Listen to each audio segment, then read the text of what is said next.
প্রথম পড়তে গিয়ে ব্যাচে থমকে দাঁড়িয়ে পড়লাম নিচে, দেখি কত মেয়ের চপ্পল, ভাবলাম দৌড়ে পালাবো নাকি খেয়েছে। আমি বয়েজ স্কুলের ছেলে, কি হবে উপরে গেলে, এতগুলো মেয়ে আমি যাচ্ছিলাম সব ভুলে। ঘঞ্চু বলল, কিরে পা চালা জোরে, দেখি হিড়ির করে টানতে টানতে ঢুকিয়ে দিল ঘরে। ঢুকে লজ্জায় মাথা নিচু, আমি বলছি না কো কিছু, ঘঞ্চুও ঢুকে দাঁড়িয়ে আমার পিছু পিছু। স্যার বলল, এসো ওই দিকে বসো, এই মদনা তুমি দেয়ালের দিকে আর একটু ঘেসো। বসে বললাম চেপে, তাকালাম হালকা মেপে, কত দেখি মেয়ে, শরীর উঠলো পুরো কেঁপে।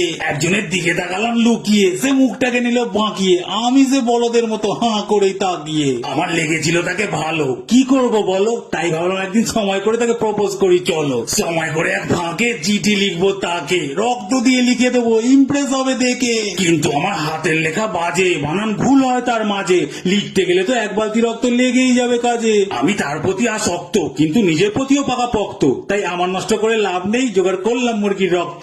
লিখে ভালো করে চিঠিটা খামে ভরে, পড়তে গিয়ে ছুঁড়ে মারলাম ওর দিকেতে জোরে। পড়ে সেই চিঠি হাসছি মিঠি মিঠি, এই মুরগি মুরগি গন্ধ বেরোচ্ছে, পাশ থেকে করে দিল কে কাঠি। সে তো পুরো রেগে বলো, পালক টালক লেগে মুরগি রক্ত দিয়ে লিখে এনেছে, ফেল ওটাকে আগে। তখন ভালোবাসা রাখেন, আমাকে যদি দেখেন, প্রেম টেম তো আর হলো না, আমার ডাক নাম পড়ে গেল চিকেন।